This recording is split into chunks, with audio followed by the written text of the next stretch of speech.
What's up? It's your boy Kevin to turn on this motherfucking YouTube shit.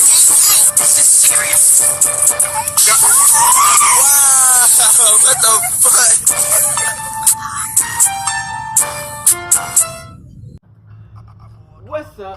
fuck? What's up? It's your boy. Can't tell you do shit. Hey man, say man, we are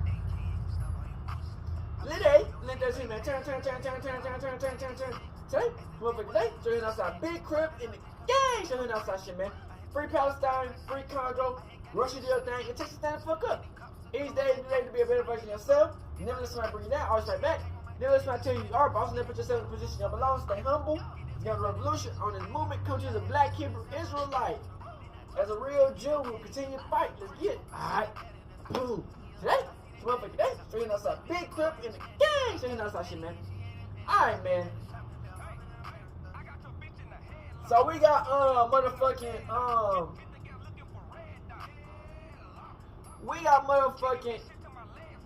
Conor McGregor, man.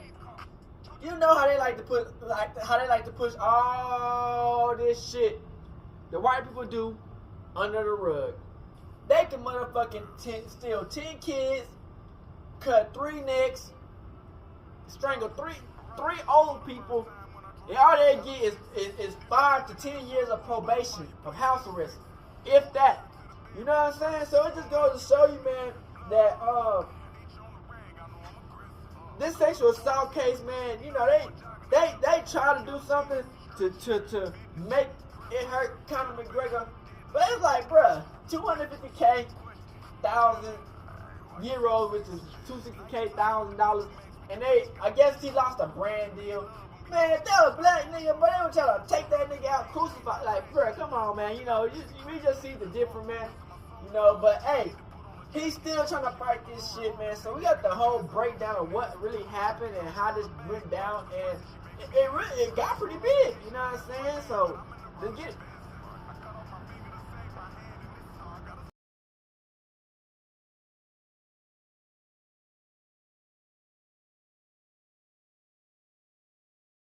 Full Mount MMA, man. This Conor McGregor, man.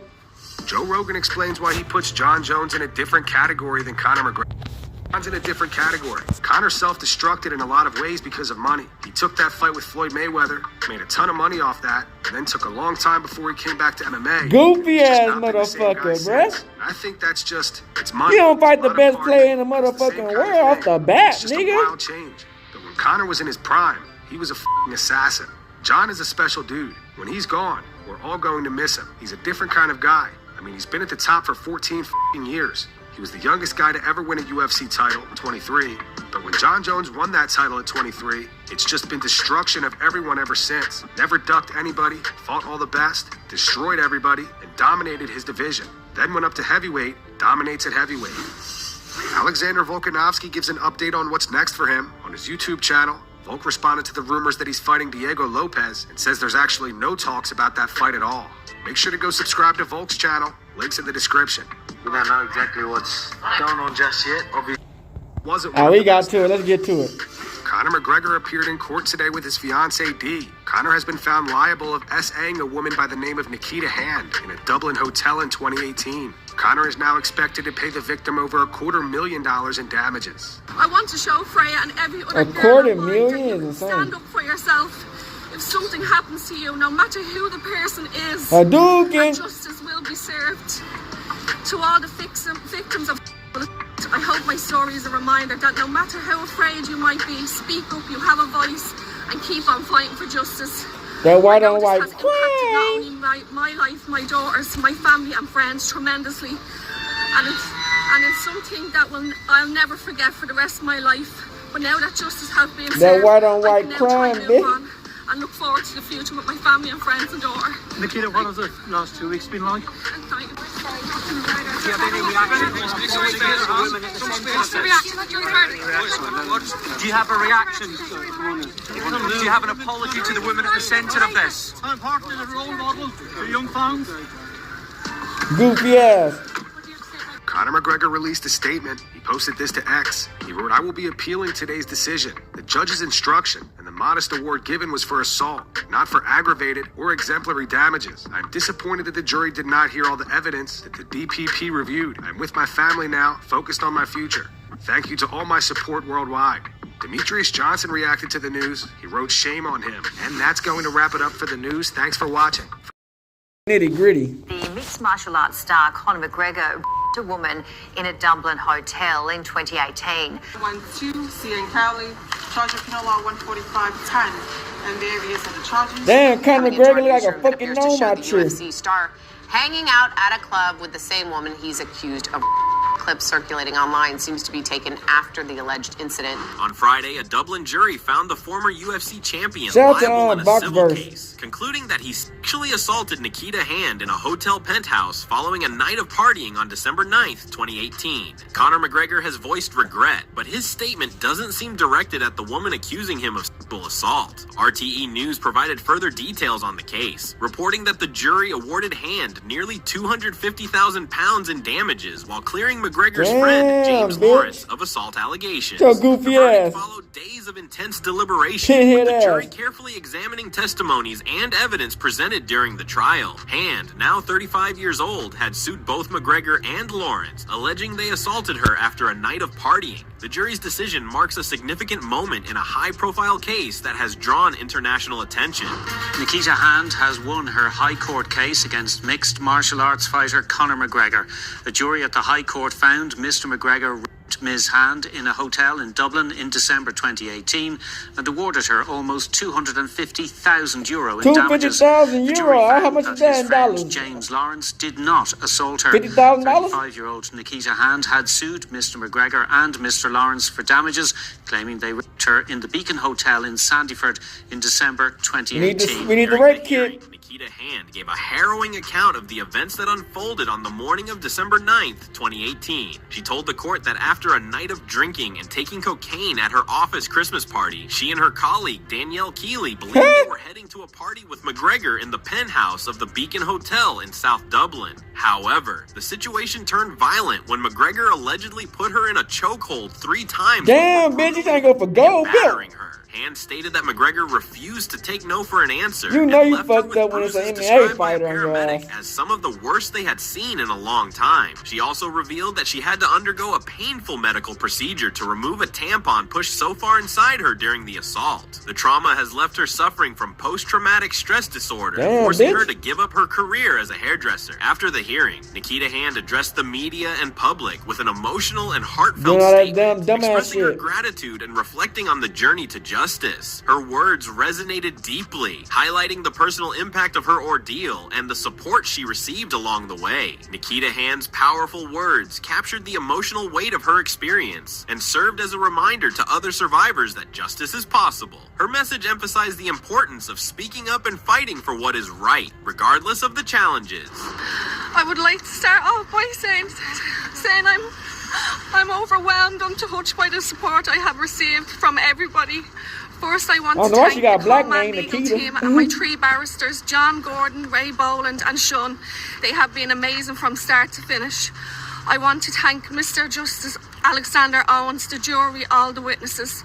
Hand went on to thank the medical professionals who cared for her during one of the most challenging periods of her life, shedding light on the importance of their role in her recovery. I want to thank the doctors, nurses, and everyone at the Sexual Assault Treatment Unit and the Rotunda Hospital for looking after me, especially my own doctor, Frank Clark. I want to thank the Rape Crisis Center, especially Frank, who has been by my side throughout this entire period. Her appreciation for these professionals underscores the critical role of compassionate care during traumatic experiences. She also expressed her gratitude to the first responders and the wider community who offered their support during the trial. I want to thank all the guards and the ambulance crew. I want to thank all the women and men out there who have supported me throughout this trial. For every person who reached out to me, a card, a letter, an email, everything has not gone unnoticed. Thank you, I really appreciate it so Nikita much. Hand. Her words reflect I wanted how to put even that hand to small good acts of use for kindness that. and solidarity can make a profound profound difference. Turning to her personal life, Han thanked those closest to her, including her partner, whose unwavering Mcgregor support carried her through the darkest moments. I want to thank my partner Gary, who has been so supportive for the last 4 years and has held my hand throughout this trial every day, every other day. I want to thank my mom and all my family and friends. Her recognition of her loved ones highlights the importance of a strong personal support network in overcoming adversity.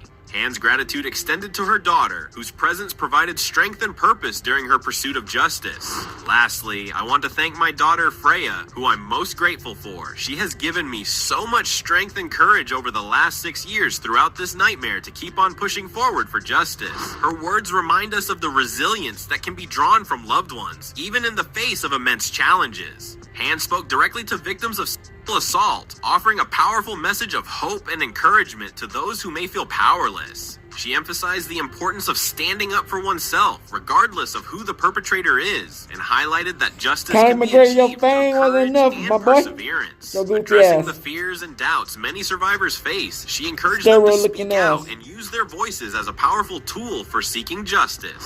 I want to show Freya and every other girl and boy that you can stand up for yourself if something happens to you, no matter who the person is, and justice will be served. To all the victims of sexual assault, I hope my story is a reminder that no matter how afraid you might be, speak up, you have a voice, and keep on fighting for justice. Her words carried a profound sense of solidarity and strength, inspiring others to fight for their rights and reminding them that they are not alone in their struggles. The video below captures her heartfelt appeal, serving as a powerful reminder of the importance of courage and determination in the face of adversity. She reflected on the lasting impact of the events on her life and those around her while looking forward to a future where she can begin to heal. Despite the immense challenges, she expressed a determination to move forward and rebuild her life.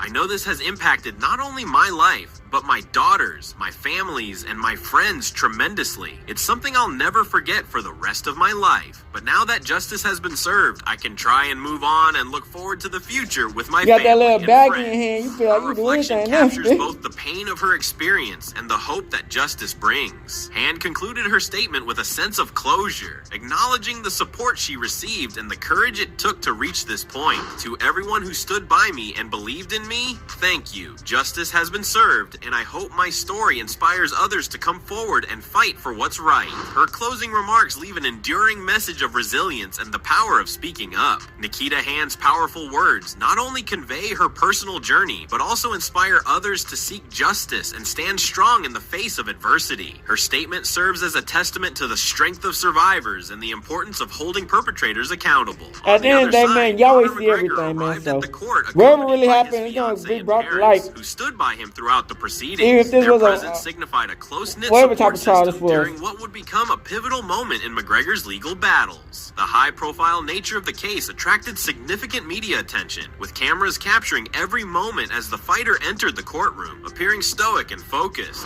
Conor McGregor was accompanied to court today for the first time by his fiancée, Dee Devlin. His mother, Margaret, father, Tony, and other family members also came to support him during the final stages of the action taken against him by Nikita Hand.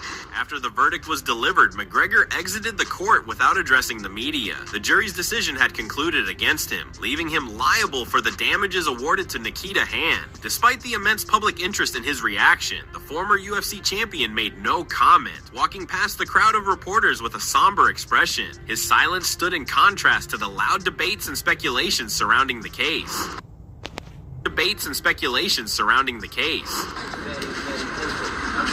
That boy trying to scoot out that bitch.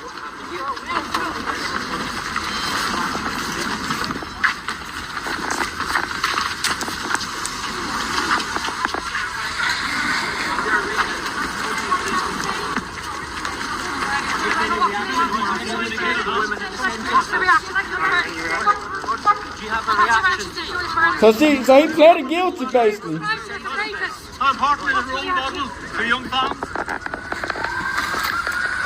He was taking the Donald Trump approach. Just grab her by the pussy. Following the trial, Conor McGregor finally broke his silence on the matter through a post on X, formerly Twitter. His response came after significant public anticipation, with many eager to hear his side of the story. McGregor began by acknowledging his mistakes and taking partial responsibility for his actions leading up to the incident. He stated, "People want to hear from me. I needed time. I know I made mistakes. 6 years ago, I should have never responded to her outreaches. I should have shut the party down. I should never have stepped out on the woman I love the most in the world. That's all on me." People here from our needs and mistakes. This statement marked the first time McGregor openly reflected on his actions, showing a mix of regret and accountability. McGregor further continued and addressed the night in question, insisting that the events were consensual and expressing his disagreement with the court's decision. He indicated that witnesses supported his version of events during the trial. He tweeted, "As much as I regret it, everything that happened that night was consensual, and all the witnesses present swore to that under oath. I have instructed my legal team to appeal the decision." Damn. His remarks suggest that the legal battle is far from over, as he plans to challenge the court's ruling. Acknowledging the past, McGregor admitted that he could not change what had happened. He expressed a desire to move forward, leaving the incident behind as he focused on rebuilding his life. He stated, "I can't go back, and I will move forward." Back and forth, grateful for fan support. Get back in the gym. In the latter part of his post, McGregor shifted to gratitude, thanking those who stood by him Mike throughout Tyson the ordeal. His message acknowledged the unwavering Or if you support fight he Jake Paul, received that'd from be his a good family, fight. friends, and fans. He stated, "I am beyond grateful to my family, friends, and supporters all over Jake the Paul, world why they who have have to do stayed by this my side." fight, knock this dude out.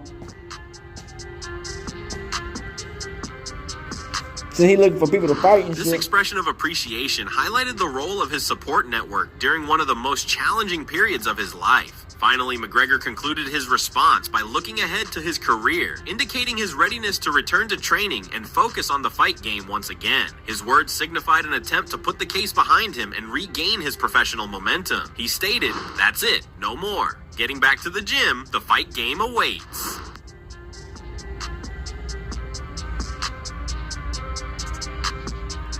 As the case concluded and McGregor made his public statements, the controversy surrounding the verdict sparked a wave of reactions from various figures within the combat sports world and beyond. These responses came fast, with many taking to social media to share their thoughts on the case, McGregor's actions, and the broader implications for the sport and its figures. Mike Perry, known for his outspoken personality and often controversial remarks, weighed in on McGregor's case following the verdict. Perry has always been a vocal figure in the fight world, and this time, his comment was short and sharp, clearly making a statement about McGregor's situation. He tweeted, "You're fired." Perry's comment, though brief, resonated with many who saw it as a direct condemnation of McGregor. The reaction from fans and the wider fight community was quick, with some agreeing with Perry's blunt stance, while others saw it as another example of the growing divide between fighters. Jake Paul, always at the center of controversy, couldn't help but weigh in on McGregor's situation. Paul, who has had his own share of public confrontations with fighters and figures in the sport, used McGregor's case as another opportunity to further his ongoing narrative about the fighter's actions. Paul's comment was targeted at Dana White and McGregor, focusing on the perceived double standards in the world of combat sports.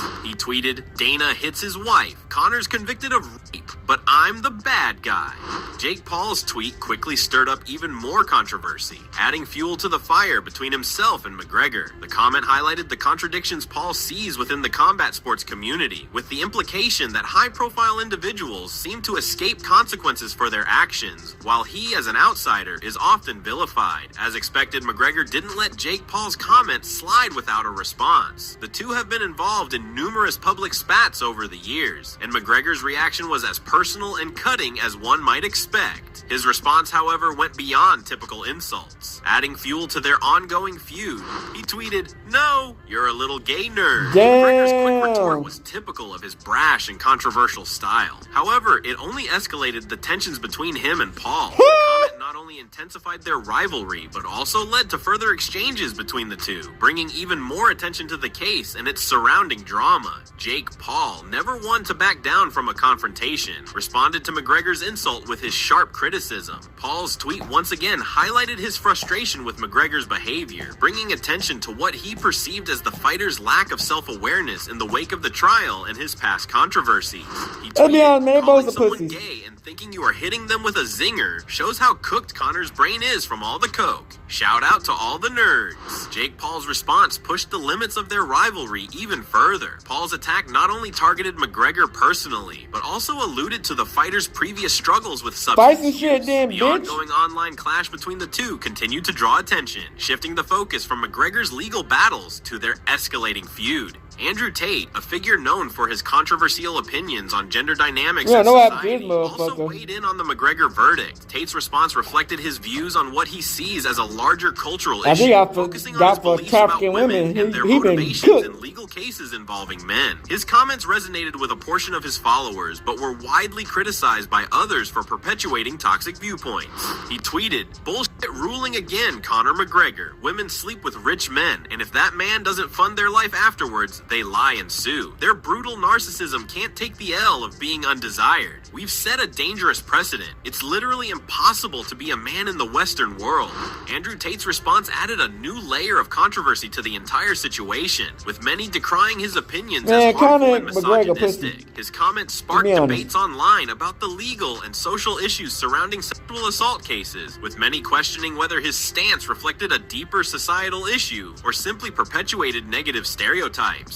The public reaction to McGregor's case and the surrounding commentary has been mixed, with figures from all sides of the spectrum chiming in. Some support McGregor and view the case as an unjust outcome, while others are critical of both the verdict and the behavior displayed by those involved. The aftermath has seen a blend of support, condemnation, and everything in between. As these reactions unfold, the debate over McGregor's actions and the trial's outcome will likely continue to dominate the media. The online exchanges between fighters and public figures have highlighted the polarizing nature of the case, leaving fans and critics alike to reflect on the broader implications for the sport, the justice system, and the individuals involved. However, Conor McGregor made it clear that he intends to challenge the ruling. He expressed his disappointment over the verdict and the limited scope of the evidence presented, particularly about the judge's instructions and the modest damages awarded. McGregor's tweet indicated that the process of filing an appeal was already in his plans, with a focus on the future and his family.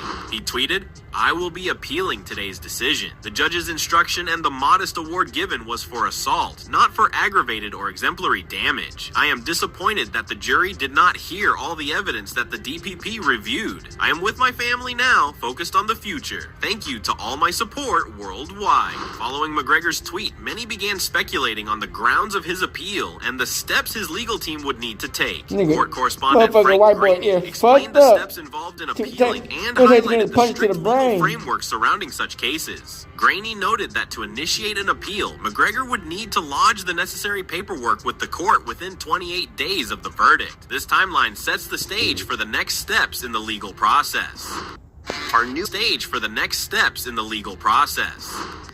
Yeah, he quickly took to X to announce his intention to appeal. He made a couple of posts to that effect, but as far as I can see, they've since been removed.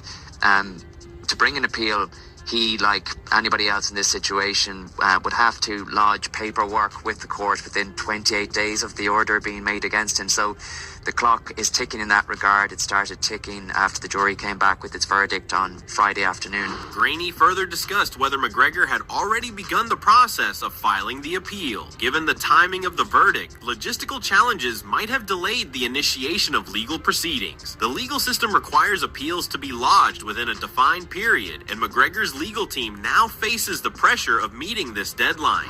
He stated, "As far as I know, that hasn't been done yet, but again, the verdict was only delivered a little before 5 on Friday, so it's unlikely to have happened before the office closed for the weekend. It only opened again this morning in the past few hours, so we will of course keep a close eye on developments there. Graney then elaborated on the importance of establishing valid grounds for an appeal. Unlike a simple disagreement with the verdict, Mcgregor's legal team must identify specific legal or procedural errors that occurred during the trial. This process requires thorough analysis and preparation to ensure that the appeal has merit and can withstand judicial scrutiny. He stated, in terms of his grounds of appeal, they will obviously be for he and his legal team to thrash out. Those reasons will also have to be submitted to the court in advance of a potential challenge. To be successful, once that white bitch started crying, bro, will have to convince the judges you know, you can't, she know what she was doing, bro. These bitches always crying. Disputes regarding evidence or procedural can't trust decisions none of made these during the pussies. trial. Graney explained that the Court of Appeal typically reviews cases where there is a significant contention over how evidence was presented or excluded. Mcgregor's legal team would need to argue that such issues impacted the fairness of the trial. Graney clarified that filing an appeal does not automatically grant a retrial or overturn a verdict. Mcgregor's legal challenge must demonstrate a substantial legal error rather than dissatisfaction with the jury's decision. The coming weeks will determine whether Mcgregor's legal team can substantiate their claims and proceed with the appeal. He stated, Conor McGregor isn't entitled to bring an appeal just because he may not like or accept the jury's verdict, which I think it's fair to say he clearly doesn't. His challenge will have to have merit in terms of a legal challenge based solely on the you law. get off He certainly easy. seems eager Anybody to bring else, an they would have appeal, been set but time will in tell prison. whether or Shit, not who he fucking chooses to knows? do so. The legal battle surrounding Conor McGregor and the verdict Look, reached they in his got this case shit. has ignited Yeah. significant debate, both within the sports community and beyond. McGregor's intention to appeal the decision further complicates the narrative as the controversy surrounding the case continues to unfold. The reactions from McGregor, his supporters, and figures like Mike Perry, Jake Paul, and Andrew Tate have brought attention not just to the case itself, but also to the broader implications for justice, accountability, and gender dynamics in the public eye.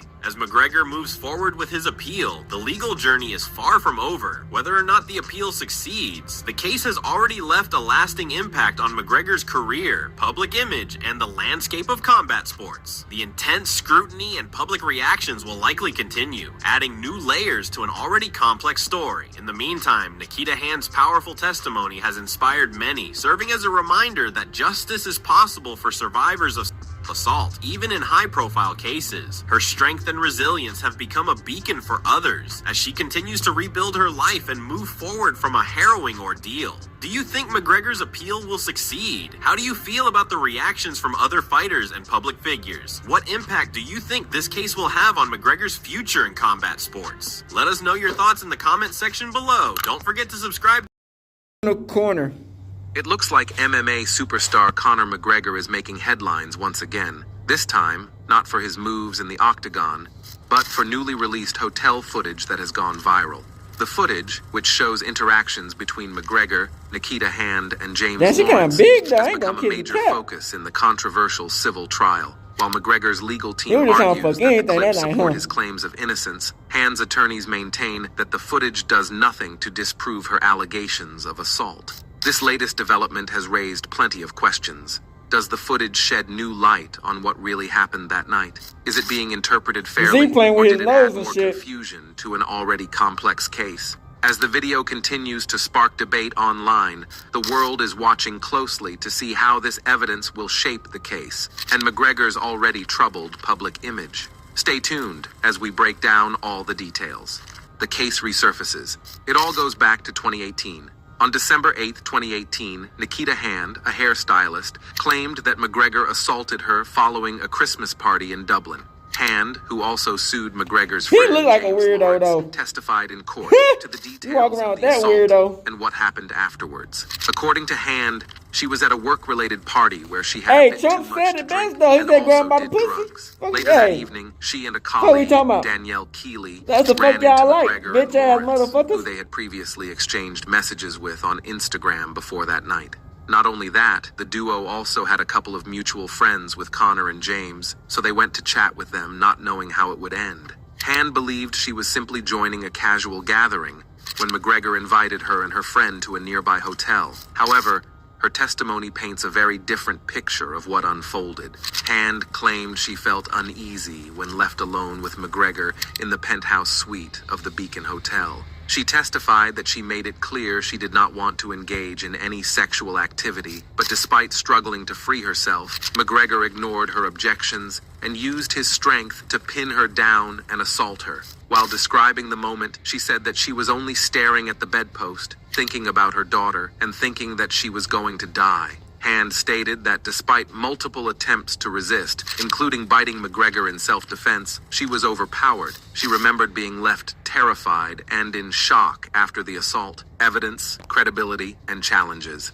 In court, Hand acknowledged that she sent a text to her partner afterward, claiming she was enjoying herself. But that wasn't the full story. She explained that the message was meant to prevent him from worrying, however. That backfired. Her text messages to her partner led to questions about her credibility. Since Hand also admitted to consuming alcohol and cocaine on the night of the incident, that also raised potential concerns about the reliability of her recollections. It's no secret that substance use can impair memory and perception, which could lead to inconsistencies in testimony. However, her decision to openly address her substance use benefited her case by presenting her as honest and willing to own up to her actions. Trauma and reporting delays. Nikita Hand's allegations highlighted the complex ways trauma can affect victims' responses. She testified that she feared for her life during the assault and explained how that fear influenced her actions afterward. Experts said that trauma often triggers fight, flight, or freeze responses, which can sometimes seem inconsistent to others. It is common for trauma survivors to take years before coming forward due to fear,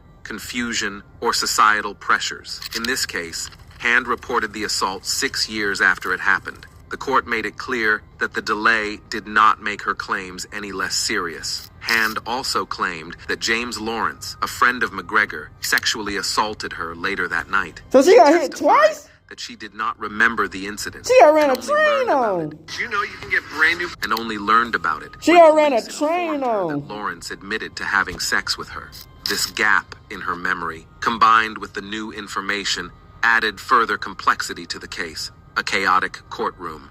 The court proceedings were not without disruptions. Reports of unauthorized photographs being taken during the trial led to an extremely stern warning from the court about contempt of court. These incidents added further complications to an already sensitive and high-profile case. The trial marked a significant moment in Conor McGregor's career, casting a shadow over his once celebrated image. The case highlighted the challenges faced by survivors of assault, the complexities of the legal system, and the intense scrutiny placed on public figures in such situations. McGregor's legal team worked to dispute It's funny how they be like, allegations, oh yeah, the black man did it. assessed When whether the white the man do evidence it, you met look the at the civil comments, oh, threshold. she a lawyer, she a Ultimately, lawyer. the case concluded Bitch, with the jury hell siding no. with Nikita Hand, Y'all be delivering going at a us like verdict crazy, that many bitch. saw as a What you step talking toward about? accountability for the former champion. The footage with Nikita Hand that went viral.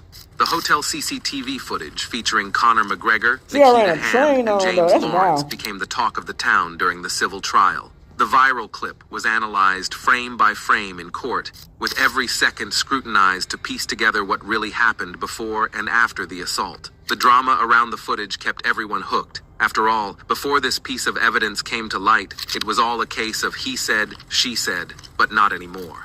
The footage showed McGregor leaving the hotel alone, while Hand stayed behind with Lawrence. In one part, Hand and Lawrence were in an elevator, where there seemed to be some moments of struggle. However, later, Hand was seen putting her arms around Lawrence and even kissing him on the cheek. The defense claimed this went against her story, but Hand completely disagreed. She broke down in court, calling the footage disturbing and saying it didn't show the truth about her trauma or who she really is. Other clips showed Hand kissing McGregor's arm and hugging Lawrence after the incident. The defense jumped on this to question her story, but experts pointed out that trauma survivors often act in confusing or unexpected ways, especially if they've been drinking. Hand's timeline for reporting the assault also raised a lot of eyebrows. She reported McGregor's actions 2 months after the incident and only added Lawrence to her lawsuit later, after seeing the footage and finding out he admitted to having sex with her that night. The defense pointed out some puzzling details, like a phone call Hand made to Mcgregor right after he left the hotel, that Nikita wasn't able to explain coherently in court. After all, why did she call him after the incident? Is there more to the story, or was it an innocent butt dial? Both sides used the footage to back up their stories. The defense said it raised questions about Hand's credibility, while her team insisted it didn't disprove her claims. The trial sparked a lot of debate on social media over how this kind of evidence should be seen, especially in cases involving trauma and assault survivors. Medical testimony. Dr. Daniel Keem, a gynecologist and forensic examiner, testified that Nikita Hand was visibly distressed, crying and shaking when he examined her after the assault. He documented multiple injuries consistent with her account, including bruising on her legs and internal pain, which another doctor confirmed as indicative of internal bruising. One thing that was quite interesting was her claim that she was wearing a tampon during the assault, which had to be removed by hospital staff using forceps, a point the prosecution used to strengthen their case. Nikita's decision to seek medical attention has been highlighted as significant. Experts have pointed out that while delayed reporting is common in sexual assault cases, her prompt medical examination provides strong corroboration of her claims. DNA evidence confirmed Mcgregor's semen on Nikita's clothing, including her play suit and underwear. On top of that, the straps on her play suit were reportedly ripped. While this physical evidence suggests sexual contact, the defense has argued that it does not conclusively prove non-consensual activity. Nikita's colleague, Danielle Keeley, testified that she was with James Lawrence that night and had consensual sex with him. Keeley stated that when she later encountered Nikita, she saw no signs of distress and only learned about the assault through an Instagram message. The strategy used by the defense. During the trial, Conor McGregor's defense focused on inconsistencies in Nikita Hand's account of the assault. They pointed out that immediately after the incident, Nikita told her manager she had been raped by McGregor, but also described waking up in a room with 2 bodyguards and fleeing in fear of a gang rape. Under cross-examination, Nikita explained that her memory of the night was chaotic, but she stood firm in her claim that McGregor assaulted her. The defense also questioned her decision to delete text messages related to the incident. Nikita admitted to doing so, explaining it was out of paranoia and fear of accusing a high-profile celebrity. The defense argued that the absence of these messages made the case reliant on conflicting testimonies. A recorded conversation between Nikita and her boyfriend on the night of the assault was also brought up. In the recording, she tearfully described being raped, but did not name McGregor, which the defense used to question the consistency of her story. The jury had to weigh physical evidence, including DNA and injuries, against the gaps and inconsistencies raised by the defense. While McGregor admitted to using alcohol and cocaine that night, he insisted that all interactions with Nikita were consensual. He described the encounter as enthusiastic and athletic, denying any wrongdoing. The defense addressed Nikita's injuries, particularly bruising on her legs. McGregor suggested the injuries could have occurred from her falling into a bathtub, but this explanation was met with skepticism due to the severity of the bruising. The defense also hinted at the possibility of rough consensual activity, but did not explore this argument fully. Despite these challenges, the jury ruled in Nikita's favor and found her testimony credible enough to conclude that McGregor had assaulted her. Testimony from James Lawrence. James Lawrence testified that after McGregor left the hotel, Nikita approached him and pressured him into having sex. He denied seeing any bruising on her and insisted he did not cause any injuries. Lawrence also claimed he would not associate with anyone who harms women. This testimony conflicted with Nikita's account, which added more complexity to the case. Well, Playboy, just want to hang out with yourself. In the closing arguments of the trial, the attorneys presented starkly different perspectives to the jury. Remy Farrell, representing Conor McGregor, reminded the jury that their decision required a preponderance of the evidence rather than proof beyond a reasonable doubt. He said that the inconsistencies in Nikita Hand's testimony, including her admissions about deleting messages and her contradictory statements about the events of the night. Farrell asked the jury to focus on the facts and avoid letting emotions or personal biases against McGregor influence their verdict, and pointed out how the jury's decision would affect everyone involved in the case. John Fitzgerald, the attorney for James Lawrence, argued that Lawrence's behavior did not align with someone guilty of assault.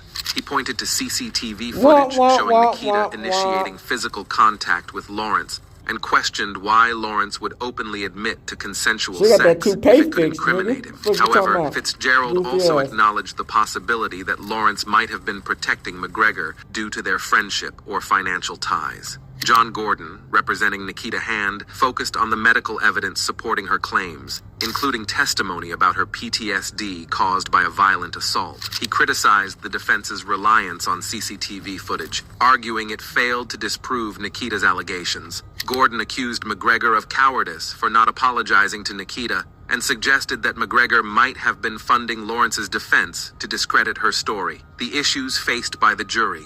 The jury in Conor McGregor's civil trial had to consider conflicting testimonies, medical evidence, and the lack of criminal charges against him. Medical reports and DNA evidence supported some of Nikita's claims, but inconsistencies in her story and CCTV footage raised doubts. The jury's task was to decide if the evidence was more likely to support Nikita's version of events or the defendant's. A spokesperson for McGregor denied the allegations, pointing out that police investigations, including interviews, witness statements, and CCTV reviews, had not led to criminal charges. They expressed confidence that the evidence contradicted the plaintiff's claims and believed the outcome would favor McGregor. McGregor has faced legal trouble in the past. In 2019, he was fined for punching a man in a Dublin pub, an incident captured on video. McGregor admitted fault, apologized, and promised to behave better in the future. That same year, charges against him in Miami Beach for smashing a fan's phone were dropped after the victim said they didn't believe McGregor meant harm. Earlier in 2018, he pleaded guilty to disorderly conduct after throwing a hand truck at a bus during a UFC event. Bitch, Conor McGregor, you a goofball ass nigga. He avoided jail, but only in America KKK let these white people do whatever the fuck they want to do and attend anger management. And despite get away these with incidents, McGregor's reputation as a fiery fighter often helped him bounce only back in from America controversy, KKK. with some arguing it even boosted his public image. However, this legal battle significantly impacted his reputation. Nikita Hand wins civil case against McGregor. Okay, so we all know what has been going on. Nikita Hand accused Conor McGregor of raping at IHG Hotels and Resorts her in a Dublin hotel in December 2018. After a lengthy trial, the jury ruled in her favor, awarding her 250,000 euros, approximately $262,000 in damages. Damn. The decision marked a significant victory for Hand, as the jury believed her account over McGregor's claim that the encounter was consensual. Following the verdict, Nikita expressed deep gratitude to everyone who supported her during the trial. She thanked medical staff, the Rape Crisis Center, law enforcement, and, most importantly, her partner Gary, her family, and her daughter Freya. She said their encouragement gave her the strength to keep going. Nikita also shared her hope that her case would inspire other survivors to come forward, no matter who the accused is. The experience, she said, was both life-changing and emotionally exhausting, but the outcome made her feel vindicated. Winning the case, she added, was a step toward reclaiming her life. With the trial behind her, she looked forward to focusing on her family and moving forward with hope and determination. McGregor's response. After Nikita's day in court, Conor McGregor finally released a statement. While maintaining his innocence, McGregor acknowledged his personal regrets from that night. In his statement shared on X, formerly Twitter, McGregor wrote, "People want to hear from me. I need time. I know I made mistakes. 6 years ago, I should have never responded to her outreaches. I should have shut the party down. I should never have stepped out on the woman I love the most in the world. That's all on me."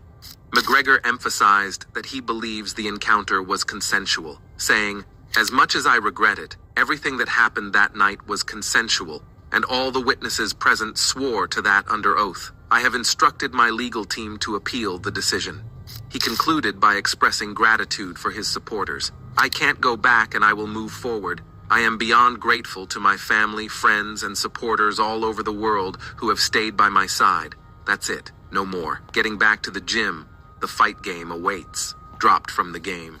However, While Conor has been trying his best to be extremely positive about this outcome, this decision has led to some consequences. Yes, he's had to pay a fine, however, there's more. He's lost a contract, and he's bound to lose more in the future.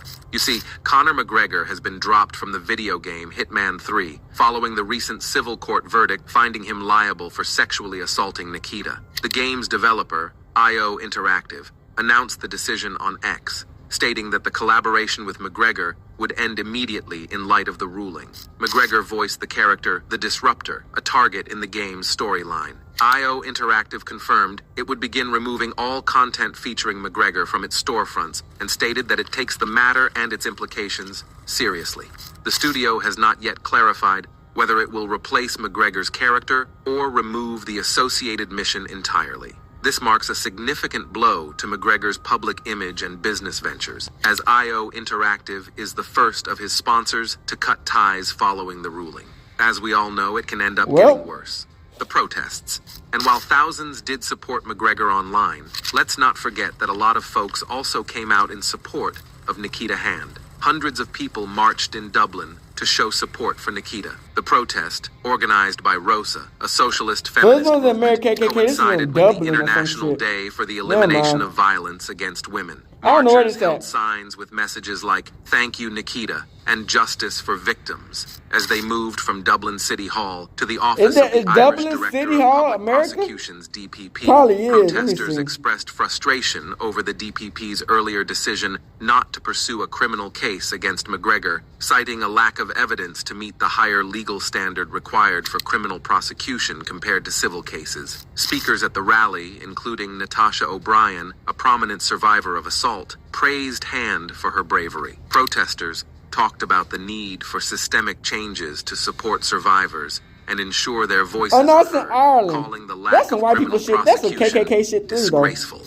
So yes, while he's being praised by some people, it seems that the party might just be over for Conor. Because you see, that's not all. Conor McGregor has also been found connected to a break-in at the home of Nikita Hand involving a masked gang. A Dublin court revealed that on June 14, 2024, a masked gang broke into Nikita Hand's home, smashing windows and stabbing her boyfriend. The incident occurred during her civil case against Conor McGregor. Although Hand's legal team did not directly implicate McGregor in the attack, they argued that the incident added to her anxiety and forced her to move. McGregor's defense team objected to these claims being raised in court, asserting they were unrelated to the case, and the judge ultimately deemed the evidence inadmissible during the trial, so we'll never know if it was actually Conor or not. But considering the timing, it just can't be a coincidence. Rafael dos Anjos rushes to Conor's defense.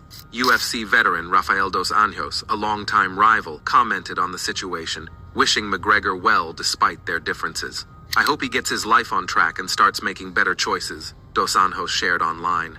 As McGregor works to move forward, he also faces another legal battle. His former friend and training partner, Artem Lobov, is suing him for $8 million. Lobov claims he played a key role in the creation of McGregor's proper No. 12 whiskey brand and was not fairly compensated for the $600 million profit made from its sale. McGregor had reportedly offered Lobov $1 million, which he declined. The strained relationship between the two has been in the spotlight since 2022, despite their once close bond. Lobov had been a key figure in McGregor's UFC career, but their legal feud marks a sharp contrast to their past friendship. And while Conor's been going through all of these challenges, he remains focused on returning to the octagon.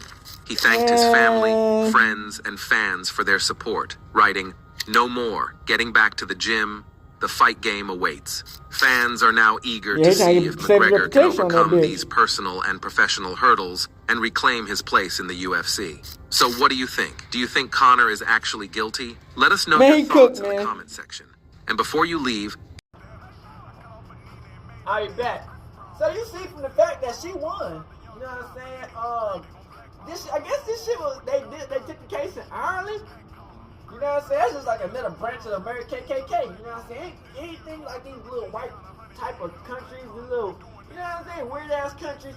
You know, that's KKK. You know what I'm saying? So it just showed you, man. I'm surprised that they gave him something. You know what I'm saying? You know, 250K ain't hurting that motherfucking pocket at all.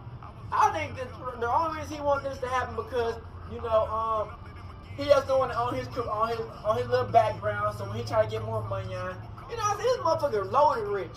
You know what I'm saying? This motherfucker don't get no fuck about no damn paying this bitch $250K. He probably more worried about his reputation if that. Not even that. He just trying to make it look good. You know what I'm saying? Just go to show you, man, that, hey,